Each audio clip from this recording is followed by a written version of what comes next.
안녕하세요. 은혜샘교회 성도 여러분, 최선종 목사입니다.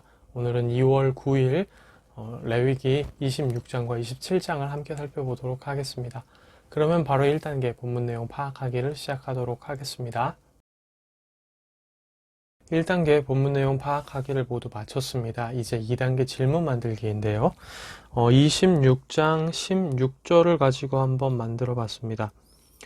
여기 보면 내가 이같이 너희에게 행하리니 그러니까 율법을 준행하지 않았을 때 얘기거든요.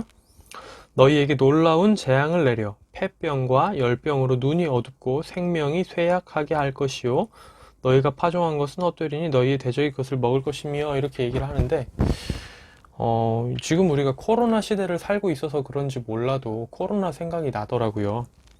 코로나 이게 처음 퍼졌을 때, 코로나19가 처음 퍼졌을 때 우리는 우한 폐렴이라고 부르기도 했었거든요. 기억하시겠지만 이걸 우리가 우한 폐렴이라고도 불렀고 이게 폐에 직접적으로 데미지를 준다라는 그런 얘기들이 많이 있죠, 지금도. 그리고 이게 또 코로나19의 증상 중에 하나가 고열이 지속되는 거라고 알고 있거든요.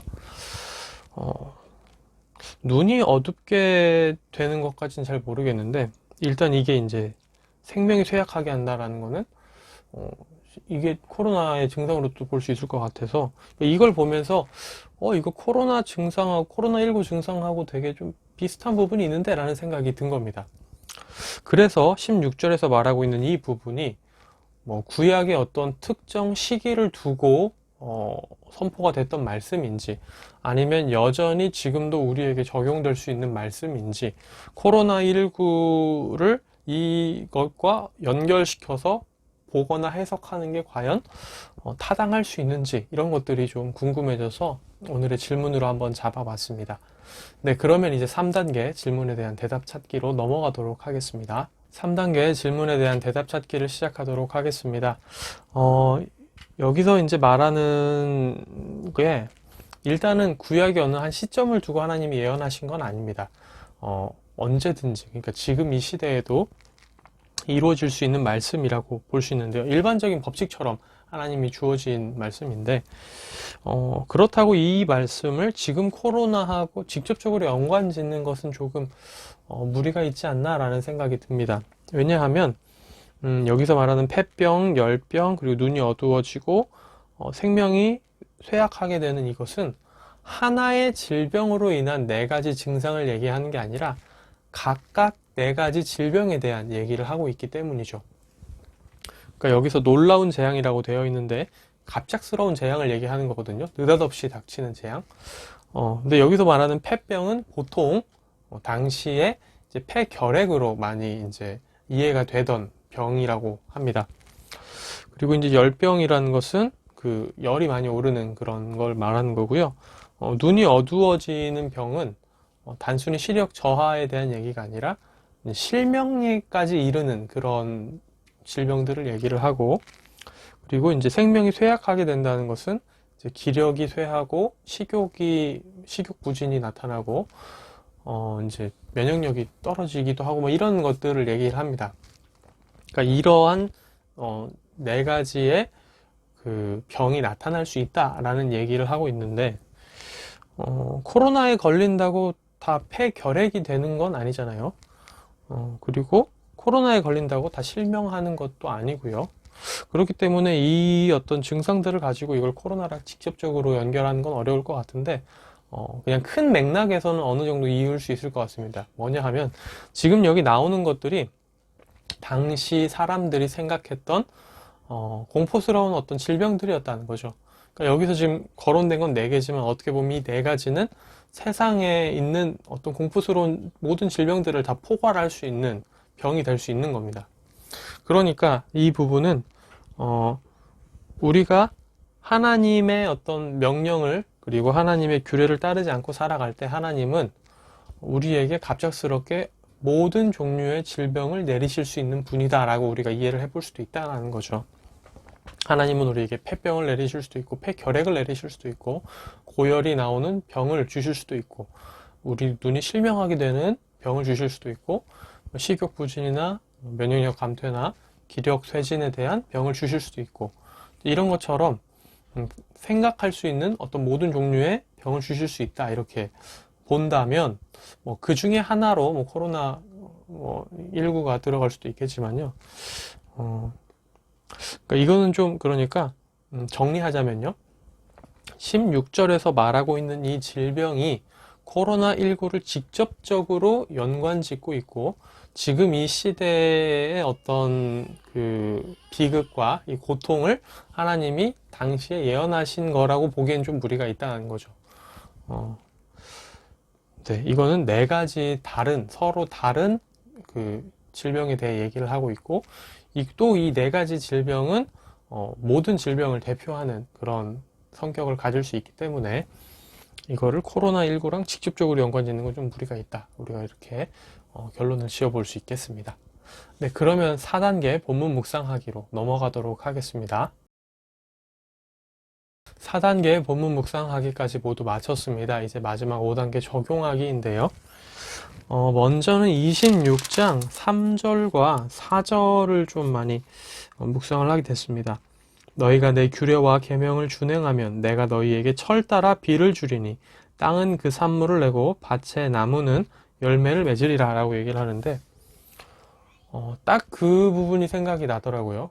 그 엘리야 장면이 생각이 났습니다. 엘리야와 아합에 대한 얘기가 생각났습니다. 하나님께서는 엘리야를 통해 아합에게 3년 반 동안 비가 내리지 않을 거다라고 말씀하셨죠. 규례와 계명을 준행하지 않는다면 비가 내리지 않을 수도 있다는 겁니다. 비가 오는 게, 철 따라 비가 오는 게 결코 당연한 게 아니라는 거죠. 우리는 자연 현상과 법칙을 보면서 이게 당연하다라고 생각할 때가 많은 것 같아요. 봄이 오면 여름이 오고, 여름이 오면 가을이 오고, 가을이 오면 겨울이 오고, 겨울이 오면 봄이 오는 거, 계절이 바뀌는 거, 당연하다라고 생각을 하죠. 근데 그게 당연한 게 아니라는 게 오늘 본문을 통해서 좀 더 와닿습니다.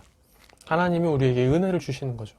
설령 우리가 하나님의 말씀을 따라 온전히 준행하지 않는다 할지라도 하나님께서 철을 따라 때를 따라 비를 주시고 우리에게 계절을 주시고 살아갈 수 있게 환경을 조성해 주시는 것은 결코 당연한 게 아니라는 거죠. 그리고 우리가 정말로 하나님의 말씀과 규례를 순종하지 않는다면 우리가 그동안 당연하게 생각했던 것들이 당연하지 않게 될 수 있다는 거죠. 당연하게 여겼던 게 당연하지 않았음을 느끼게 되는 시대죠. 지금 이 시대가 사실상.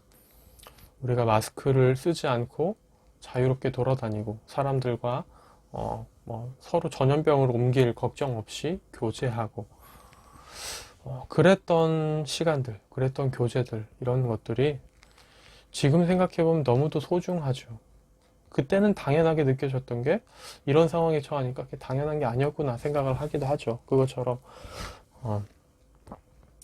계절이 변하고 우리에게 때를 따라 비가 오고 살아갈 수 있는 환경이 주어지는 게 하나님의 은혜이며 당연한 게 아닌 것을 다시금 생각하고 기억해야겠다라는 생각을 합니다. 또 하나님의 규례와 계명을 준행하는 것이 또 하나님이 우리에게 때를 따라 복을 주시는 그 통로가 되니까 우리가 더욱더 하나님의 말씀을 따라 살아가는 게 우리가 정말 복된 삶을 누리는 길이 아니겠는가 이런 생각들도 따라서 하게 됩니다. 두 번째로 묵상했던 부분은요. 27장 28절, 29절입니다. 여기 보면 이제 여호와께 온전히 바친 것은 사람이든지 가축이든지 기업의 밭이든지 팔지 못하고 무르지도 못한다 라고 얘기를 합니다. 여호와께 바쳐진 것은 지극히 거룩하다 라고 얘기를 하죠. 이제 다 그러시겠지만 모든 그리스도인들이 다 그렇겠지만 저도 하나님께 제 삶을 드렸습니다. 제 삶을 하나님께 바친 거죠. 저는 이제 다시 물을 수가 없습니다. 온전히 바쳐진 29절이 이렇게 얘기하죠. 온전히 바쳐진 그 사람은 다시 무르지 못하나니 반드시 죽일지니라. 네. 이제 제 목숨은 하나님께 달려 있는 겁니다. 제 목숨은 온전히 하나님께 달려 있기 때문에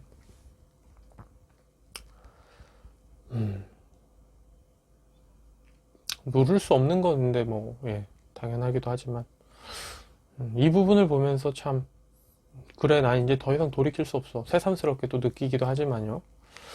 한편으로는 좀 많이 기대가 새삼스럽게 됩니다. 뭐에 대한 기대냐면 제 삶을 어떻게 인도하실까에 대한 기대죠. 이제 제 삶은 하나님께 온전히 바쳐진 삶, 하나님이 주인된 삶입니다. 그러면 제 삶을 하나님 보시기에 합당하게 쓰시지 않는다면 하나님 손해라는 생각이 드는 거죠. 하나님의 소유를 하나님이 잘 쓰시지 않는다면 하나님 손해 아닌가 이런 생각이 들어서 하나님이 과연 하나님께 바쳐진 나의 삶을 어떻게 그분의 뜻에 따라 사용하실까. 사실 지금의 어떤 상황을 살펴보면 제 입장을 살펴보면 그렇게 사실 대단한 게 없습니다. 지금 코로나로 인해서 뭐 너무 힘든 상황이죠. 코로나가 언제 나아질지, 언제 다 이 상황이 변할지 잘 모르겠습니다. 세계적 목회 상황은 갈수록 더 힘들어지고 있죠.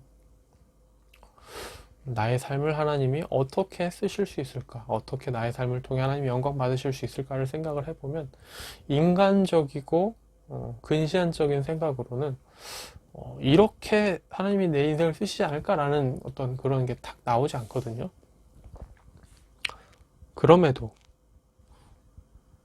하나님께 바쳐진 것은 물을 수 없으니까 하나님이 제 인생을 이미 가지고 계시니까 하나님이 어떻게든 하나님 뜻에 맞게 잘 쓰시지 않을까 이제 그런 기대가 들면서 이제 그런 기대감 가운데 하루하루를 좀 버티게 되는 거죠. 하루하루를 좀 채워나가게 되는 거고요. 그래서 27장 28절 29절 말씀은 한편으로는 우리에게 조금 누군가에게는 좀 무서운 말씀일 수도 있겠지만 이제 나는 하나님을 떠나서 살 수 없구나. 난 이제 과거로 돌아갈 수 없구나.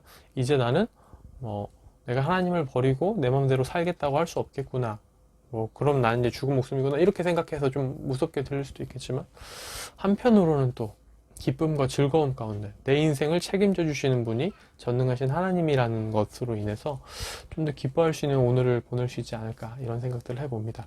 그리고 저도 이 부분에 있어서 오히려 더 감사하고 기대해야 될 부분이 아닌가 하는 생각들을 하면서 하나님께 이 부분에 대한 기도를 좀 오늘 집중적으로 해보면 어떨까라는 적용을 잡게 됩니다. 이 주제에 대해서 하나님과 깊이 대화하는 오늘을 보내는 게 제 적용이 되겠습니다. 네, 오늘의 큐티는 여기서 마무리가 되고요. 내일 다시 뵙도록 하겠습니다. 안녕히 계세요.